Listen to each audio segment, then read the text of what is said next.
All right, so thanks everybody for coming to my talk. App security doesn't need to be fun. Ignoring OWASP to have a terrible time here at Python WebConf 2023. Can't believe it's 2023 already. But I'm a developer advocate. I live in Chicago. I've been doing this developer advocacy thing since about 2015. And outside of tech, which I love tech, always happy to talk to you about tech out on Twitter or out on my Mastodon or wherever you get a hold of me, Slack, where have you.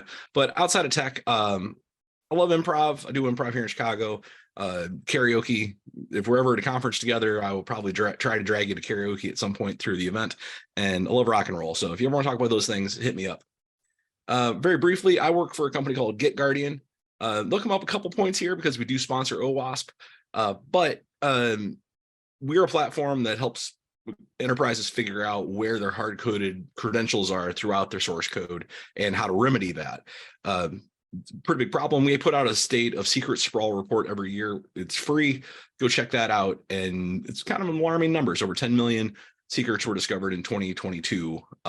Those were new secrets that were added in 2022 just on GitHub Public. So enough about that. We're not here to talk about that. So what does good security look like? That's, I think, the big question we want to answer, because that's what OWASP will help us get to. And if we know our end goal, then the rest of this will make a little more sense. At least I hope so for all of you sitting out there. If we were in a room together, I'd be asking who does what. Like, I'd ask you to raise your hand if you are a developer or if you're an engineer or platform engineer working somewhere in DevOps, just in general, and that mixture. If you're a security professional. I know it'd be messy to have everyone try to chime in, but if you want to share out in the Q&A, or face-to-face afterward, I would love to know who's watching this, because this can be applied to all of those jobs. But for me, I'm really thinking about the security professional and the developer and the DevOps engineer. Those are the three personas in mind when I'm about to say all this. So I think good security looks like this at the end of the day. Literally at the end of the day, you can go to bed and sleep all the way through the night and not worry that an alarm's going to go off, that your intrusion detection is going to wake you up, that an incident response isn't going to ruin your night of sleep. But that also means that you're confident enough in your security and your incident response and how everything's been tested that you can go away from Wi-Fi confidently and not worry about it and not have to keep running back to the car or however you get Wi-Fi on your trips. And it means that you don't have to leave before the concert's over, before they do the encore. Concerts are getting expensive, and there's some artists that you can only see a handful more times before they retire, and you don't want to miss that. You don't really want to think about security. And ultimately, you can spend the time with the people you love. That's what good security looks like, that you can confidently go home in the evenings. When time to clock out, you don't have to stay all night pulling an all-nighter to deal with something you forgot to test. All technology does have this human cost to it. And that's what the good sides look like. That's what people that are really happy with their lives, I think, looks like. But bad security also has some images associated, and they're not too scary, but it tends to be isolating when you start working with security. It's fun to get together for a hackathon and code and be together with a group, but when you start digging into security, it can make you feel, well, I'm kind of alone in this. I'm fighting this fight against the rest of the world. It can also be really, really scary. I find out about new threats and new vulnerabilities almost every day of my life, and it gets to be overwhelming. This is a very famous French picture. The sleep of reason produces monsters. And it's true. If we don't know what's out there, but we only know a little bit, it gets really terrifying. So how do we find out what's really going on? How do we stay up with that news? And ultimately, security, I hate to say it, but can be a very dry subject. I was just very fortunate enough to go to an international conference on cyber warfare that was mostly academic papers, and very long academic papers. No, I don't really want to read a 90-page PDF. I just don't. I want to get to the point, figure out how to deal with that situation, what I can do in production to actually keep myself safe, and I want to move on with my life, because my life's not to read 90-page PDFs. But that's at a personal level. At a higher level, what does bad security look like? Well, I think it looks like this. And as Tolstoy said, it all looks a little bit different, but you'll see some similarities.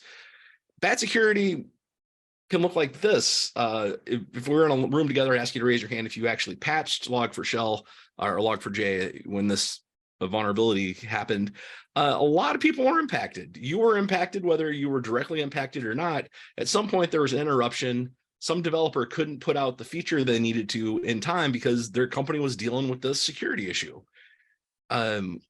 Uber had a bad day where a very large number of people were affected. A teenager got a super admin's password. He phished his way through their two-factor authentication, then found a bunch of credentials in PowerShell scripts and ended up pwning Uber. We still don't know the real fallout of this. We know that he went to the New York Times and said, hey, I pwned Uber. But we still don't really know the ramifications because, well, like all security incidents, people want to look really good. They want to close it out as fast as possible and get that trust back. But it's different like than an airline industry where they go into great detail on what happened with that crash. We still don't really know. Circle CI, same thing. We know that there was a breach. We know that a hacker got in to their core of their platform and were able to access GitHub OAuth tokens and credentials, for credentials for many, many customers. And for a lot of customers, simply one day they woke up and keys were rotated and their service was down and they had to go figure that out. That's what security lapses can feel like at the corporate level. The reality is that security professionals are way outnumbered out there. And by outnumbered, I mean, Alex Rice summed it up as in the best of organizations, it's about 100 to 1. You have someone focused full-time on that security analyst or CISO, somebody in that office, that space, versus the development team. It's about 100 to 1. I've met smaller teams that are, it's 40 to 1, that it's 20 to 1, but it's always that kind of ratio. It's a lot of developers. And that's kind of resulted in this mentality that, hey, we'll just shift left. And then that solves that need because we'll just give all the developers a security hat. And now everyone's on the security team. So our security team is now big enough to handle all these threats. In theory, that's a good idea. I actually do believe that. I have another talk about that, where what shifting left could mean.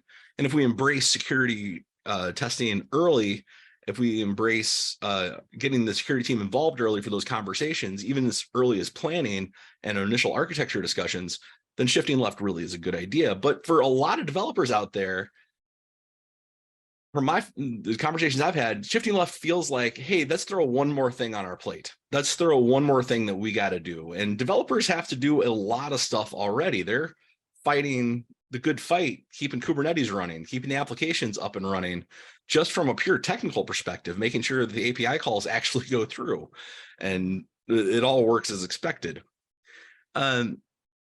Meanwhile, from a business perspective, the focus on security keeps shifting to being the most important thing we could possibly focus on in a company when an incident breaks out, to security is something we take seriously, but we got to get those new features out. We got to keep the customers happy.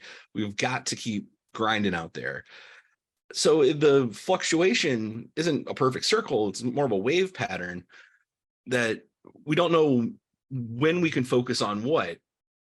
So now it's on our plate yet again to figure out how do we fit security in to the big picture, into their Kanban boards. And yeah, you can buy a tool for security if you can figure out which one you need and figure out what specific things you're trying to solve for. All of these companies, every single one of them in this picture does something cool. It solves a need, but do you need it? Well, now it's on you to figure that out. If you ask the sales rep, of course you need it. I'm an old sales rep, so before I was a DevRel, so of course you need our tool. Of course you do, somewhere. We'll figure that out with you after the fact. So from most security people I talk to, and most DevOps people I talk to, most developers I talk to, you get this feeling of like, well, we have to run as fast as we can just to stay with how secure we are right now. To get better with our security posture, that's going to take a lot more effort. And we end up feeling like the Red Queen from Alice in Wonderland's, Through the Looking Glass, and what Alice found there. If you haven't read this, read Alice in Wonderland and Through the Looking Glass. They're companion novels. They're absolutely nonsense. and it's a nice refresher for your brain. If you've never read it, highly recommend them. So that's the problem set, that we feel isolated. We don't know what to do. There's all these pressures on us from multiple sides. And it's like, well, how do I deal with security by myself? And the good news is you don't have to do it by yourself. There is an organization out there of professionals who got together 20 years ago and said, well, what if we shared best practices, built some common open source tools, built some projects to figure out what on earth to do with security? And that's OWASP, the Open Web Application Security Project. It started out as just specifically web apps, and it's grown since then. We could really just call it the Open Security Project, and I think that would serve the need. But again, 20-year-old organization. If you go to the website, the original founder of, or one of the original founders of OWASP recently said that this website is a Byzantine mess. The quote for that should be in the speaker notes if you get the slides, and happy to provide it later. But I kind of agree that if you go to their website and you're like, okay, how do I use this? It's a little bit of, hey, this is all over the place. What do I do? How do I dig in? And that's specifically why I wrote this talk. I had that experience when I first dove in and had to watch a number of other people talking about their aspects of OWASP before it all started gelling in my head. So hopefully this helps you. In one sentence, what OWASP does is try to make a world with no more insecure software. And if we all get on that train, we'll start heading that direction. Is that an achievable goal? Probably not. There's no such thing as truly secure software at the end of the day. But we can get there. We can get on that journey to get to where it's a lot less insecure than it is now. If you look at their full mission statement, it looks like this. It's a lot of words. I don't disagree with any of it, but I think we can break it down to be a little more simple of like, what does OWASP do? They do these big sweeping 5 things, and really it's 4 things, and really it's 3 things. But they put together projects, which I'll talk about first. But the community, I should talk about that one first, but it's all a matter of chicken and egg. Communities and events, highly related. Education and training is highly related to projects.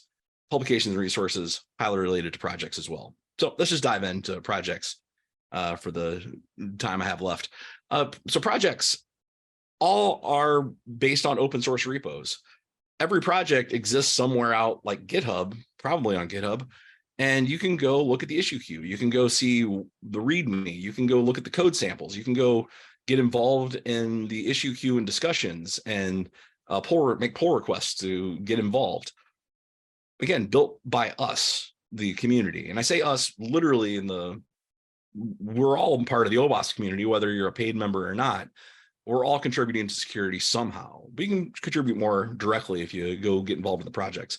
Anyway, project overview, there are 250 at last count, and it was a couple weeks ago, so it might even be more than that now. There are projects total across the board. There are 157 in a usable state, and I'll explain what that means. There are basically 4 overarching categories that OWASP organizes these projects into. Flagships, production projects, which we won't talk about because none exist right now. This is a brand new concept in OWASP, and it's still being fleshed out. But basically, flagship is a confusing term. We're going to move to production projects because that's a more industry acceptable term. But we're still in the process and early days of doing that.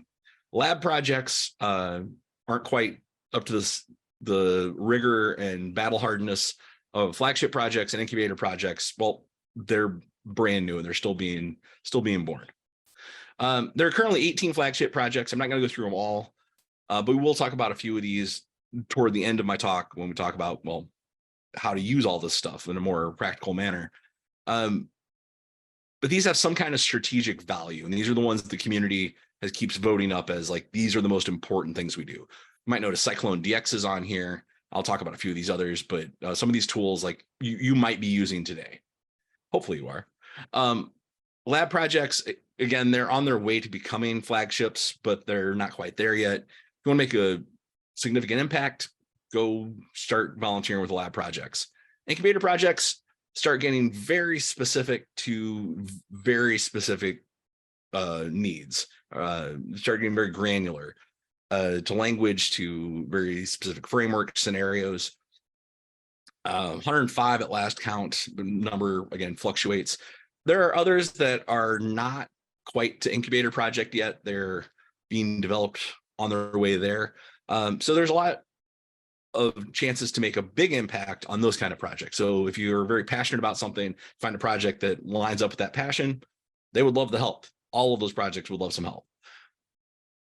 OWASP also defines the projects into various types to make it a little bit easier to grasp. Like, am I looking for a tool? Am I looking for documentation? Am I looking for a code project, which is different than a tool project? You'll have to go to their website and figure that out for yourself. And then there's another category, but I'll let you go explore that on your own. I think the best way to think about it is the way that they've put it on their project page. So if you go to the OWASP website project and look at the overarching projects page, you'll find this map. It's an interactive map that they've taken the software development lifecycle. We can argue about the specific steps of the software development lifecycle, but this is their version of it. And it lines up to reality, I think, good enough. And they've mapped the specific projects that fit with that level of software development lifecycle. So if you're in requirements gathering, there's tools for that. Design, there's tools for that, including your threat modeling, implementation, verification, training, operation. That's the easiest way to let's apply this directly to my work. And these are all built around this concept of a common requirement enumeration, which is an OWASP term they came up with. There are a lot of standards, as you know, out there, CWEs, NIST standards, CVEs. There's all sorts of reports, all sorts of ways we can organize threats. OpenCRE's goal, and you can go to opencre.org right now and start looking around and type common vulnerabilities or something you're worried about with your security and start seeing, hey, this is how all of these things tie together. And these are how these map back to the projects, the OWASP projects, and what's being done about it. So that's the project side of it and how you can start leveraging things like OpenCRE, which itself is a project. But none of that can exist without community. I was at a talk once, and the head of the Joomla project said that the problem he has with the 4 fundamental freedoms of open source, the right to examine the code, the right to change the code, the right to run the code in any way you see fit, and the right to redistribute the code, none of those freedoms really exist without the freedom of community, without the ability to freely exchange ideas and have conversations. There's no one to distribute to. There's no one to get code from. There's no code to look at. And that's the basis of OWASP. So this isn't just a bunch of lists on projects on GitHub that you can go interact with. You can go talk to people in real life, either face-to-face in your local chapter. If you go to meetup.owasp or owasp.meetup.org, or just go to the OWASP website and find their meetup page, you can find the full-on list of where are all these meetups. There's a good number of them, not thanks to the pandemic, but inspired by the pandemic, we'll say. There's no good thing, I think, about the pandemic, but we did, as a community, decide, hey, virtual conferences like this one, Python WebConf, make a lot of sense. But we can do that at a micro level and do that as a meetup level. And a lot of chapters have adopted that recently.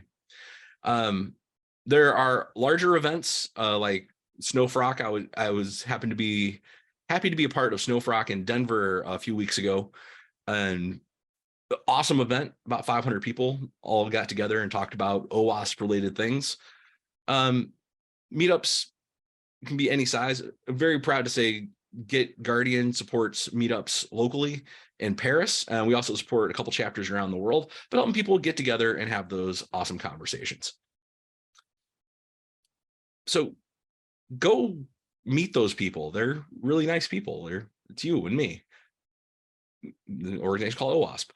Now, I will say there is a formal side to OWASP. If you want to join officially and be a part of the organization, it's $50 a year or $100 or $500 for a lifetime.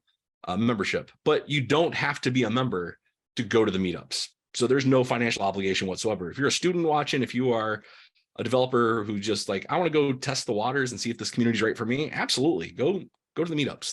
They're awesome. All right, enough rapping on that. Larger events. I've already talked about like Snowfrock. I think I put that slide out of order actually. But there's also larger AppSec Day events and partner events where OWASP doesn't run the partner event, but there's benefits you get for being an OWASP member, like discounts or special offers. The next large scale OWASP event is happening in October in Washington, D.C. If you're in the Washington, D.C. area, definitely one to have on your radar. There's all sorts of training involved that you can register for, but I'm not here to tell you all the details of that. Go to their website, figure it out if it's right for you. Moving a little bit quicker here, I'm noticing I'm taking a little time, but education and training, there are a lot of ways to get training with OWASP. This comes from a website where it was the first Google search result when I looked up OWASP training, just a laundry list of places you can go and get training. But there's one that's offered for members completely for free that I still haven't hit the bottom of, like how far down it goes. And I've been exploring it for a few months now. And that's Secure Flag. Now, Secure Flag is its own organization. They're their own platform. It's basically an ongoing capture the flag that also offers certificates and training. But if you're an OWASP member, you have full unfettered access completely for free. So this is just a sample of what it looks like. But if you want to go down a learning path with pretty much anything you can think of related to security, there's probably a path there. And like I say, they run their own community, their own ongoing like capture the flags and leaderboards and things like that. So fun one to go explore if you're like, how do I get more training? How do I get more hands-on experience with this? How do I even do a capture the flag? This is a great place to start. Publications resources. There are people that have printed out and sell versions of things on Amazon, and that directly goes back to the foundation. But they all overlap with the projects. You can probably find an online version, probably on GitHub, that already exists. But if you like paper, there definitely are paper books out there for you. All right. Now, when I have this conversation with one-on-one with people, everyone's like, wow, you just told me a giant laundry list of things that I could go possibly explore. How do I get started? What do I actually do that will benefit me in the short term? Here are four specific things you can do right now or after my talk or after today's Python conference. And the next time you have a chance to go exploring, I would start in this order to really get the benefits of OWASP. So again, if we were in the room together, I'd be asking you to raise your hand if you've heard of these. So as I go through them, if you want to comment, say, yeah, use this already, please let me know. And no need to comment like I've never heard of this before. I'll assume this is new information if you don't pipe up and say, yes, I use top 10 all the time. So let's start with top 10s. And yes, I mean top 10s, and I'll get to that in a second. But there is the OWASP top 10, the big one. It's the globally recognized first step toward more secure coding. So this is put out from time to time, and it's the list of top vulnerabilities that are affecting applications in the world. These are broad categories, and it's not just, hey, here's a list. This is done with a lot of research. The last two here that have an asterisk beside them are direct from community feedback. Like, here's what should be in consideration for your top 10. But all of these have a full-on repo associated with them. A lot more information than just, hey, this is the type of failure, cryptographic failure, this type of vulnerability. But very importantly, and it looks like I broke my my kerning here, or my slide here, but they have a how to prevent section in all of those sections, all of those vulnerabilities. So if you're in a hurry, if you're like, all right, I know this is a problem, how do I go about preventing it? You can jump straight to it. There's only so many hours in the day, and that's one of the reasons the top 10 is super valuable is, hey, are we susceptible to these? It's at least a starting point, a jumping off point. And if you're just getting started with security, it's a jumping off point for what should I learn? What should I focus on? And I said top 10s because everybody loves a top 10 list. So so multiple parts of the community developed top 10 lists for their particular set of needs.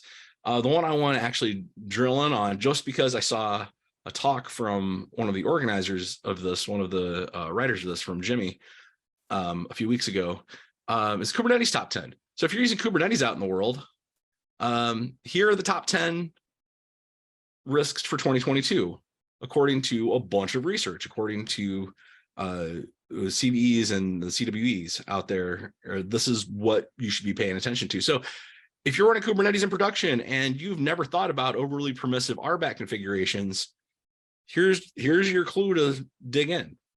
So there's a lot of things like that. All right. Moving on for sake of time. Excuse me. Cheat sheets. Cheat sheets are one of my favorite things that OWASP makes available.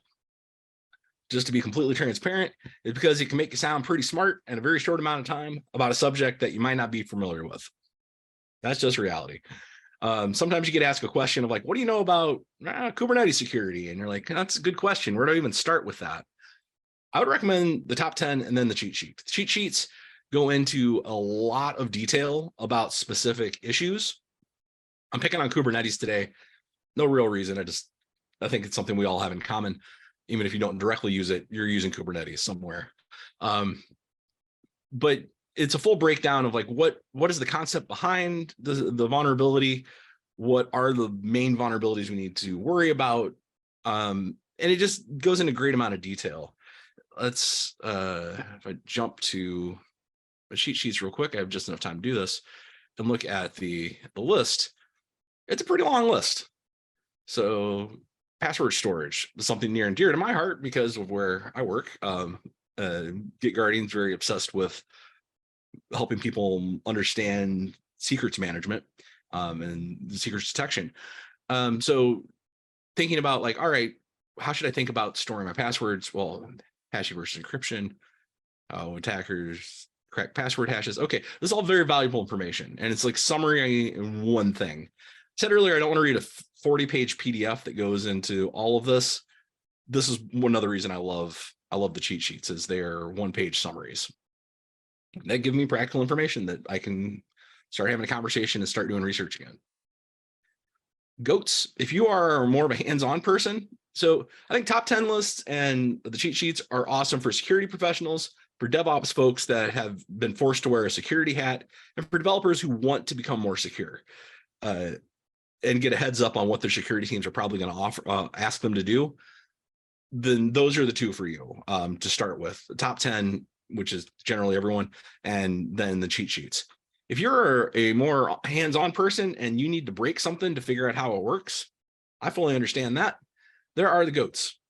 Are they the greatest of all time? Well, I think one of them is, but WebGoat was one of the early names that got slapped on a deliberately insecure application. And then Goat traveled from there. Now there's PyGoat, AndroGoat, ChainGoat, Node.js Goat. There's a goat that doesn't have goat in the name, but it's called Wrong Secrets. Again, we sponsor that, or help sponsor that one at GitGuardian. It's one of the other projects we really love because it shows you how not to store your passwords in a very, very sophisticated way. The application can run fully, and then you can start hacking it. And then it walks you through how to hack it. And there's all sorts of tutorials. We did a webinar with one of the maintainers a few months ago. And I think we got another one coming up, but definitely tons of documentation on these. But there's one not on this particular list that I think is the greatest of all time. The more I dig into it, the more I love it. And that is Juice Shop.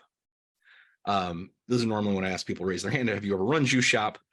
Juice Shop is the most bug-free, insecure application you'll ever run into. It's deliberately insecure, but it's flawless. It's on version 14 right now, but there's tons of documentation. And if you watch one other presentation on the internet because of this talk, go watch this one from Bjorn. He does a super deep dive into how it's built, how you use it, some ideas on how to use it, like with your groups or your teams. I have it running locally in a container because this is a, well, safe way to run it because I'm running in a container. And as you can see, it is a, well, juice shop.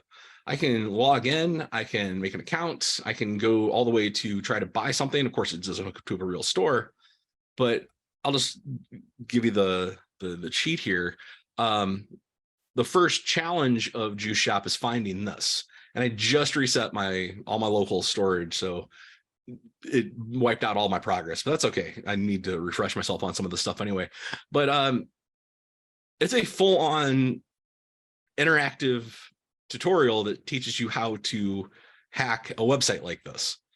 So if you want to be a red teamer, you better be able to do the things on this list. If you want to be a pen tester, you should be familiar with this stuff very deeply. If you want to make sure your app is secure, you can try these attacks on your own applications and say, hey, that worked on Juice Shop and that worked on my app. I probably shouldn't have that in my application. So full on examples, a lot of these have interactive hacking tutorials associated with them. That's what the little hats are. But that's Juice Shop.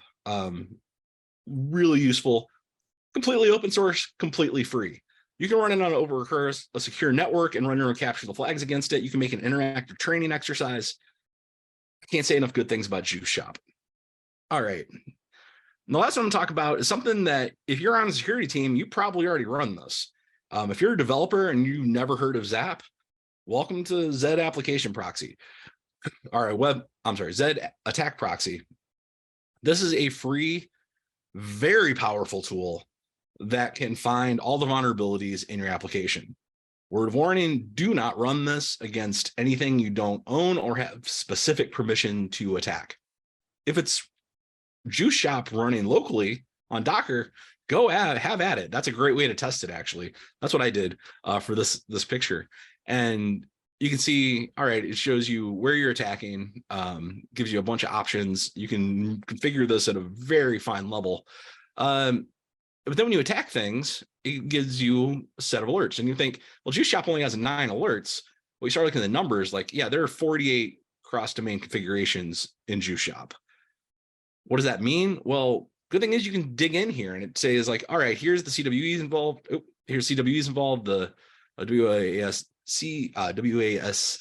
ID. So you can start like Googling that and figuring that out and diving in. Figure out like, why is this insecure? Why is this a problem with an application? Again, it's a great starting point.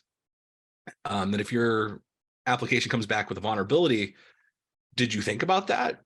Well, if you tested early and often, if you're a developer and you're running Zed and you catch it before your security team can even try to test it later in the CI/CD process, you're going to do pretty good. If you want your code to go through smoothly as a developer, test earlier than you should, than you think you should. And Zap is a great way to do that locally for free. Again, it is open source. If you want to get involved and how it works and what it looks like, projects there, and they would love some help. In fact, there is an entire conference about Zap, ZapCon. That's all I'll plug it right now. Put on by I forget the company that puts it on the top of my head right now, but go look at ZapCon. Tons of awesome talks that deep dive into how to use this at scale. All right, so in conclusion, wrapping up here, and I wanted to leave about 10 minutes for questions. It's a dangerous world out there. You don't have to be alone.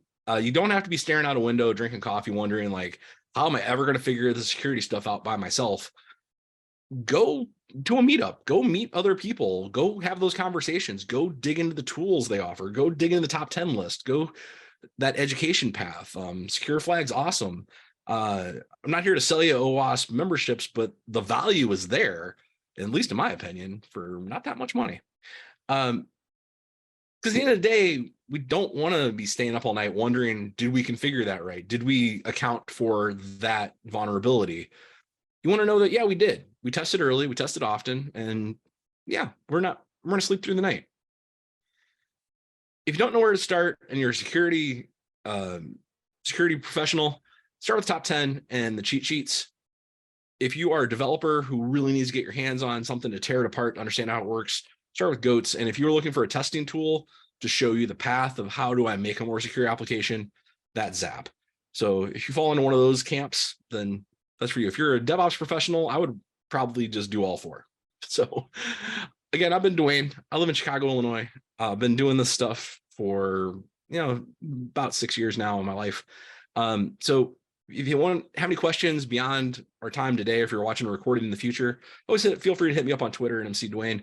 Also on Mastodon at MC Dwayne at mastodon.social, which is not on the slide, but I'll update later. And if you want to talk about anything besides tech, I'll always have to talk about rock and roll and improv and karaoke. And with that, I'll open it up for any questions you got out there. Awesome. Thank you so much, Dwayne. I don't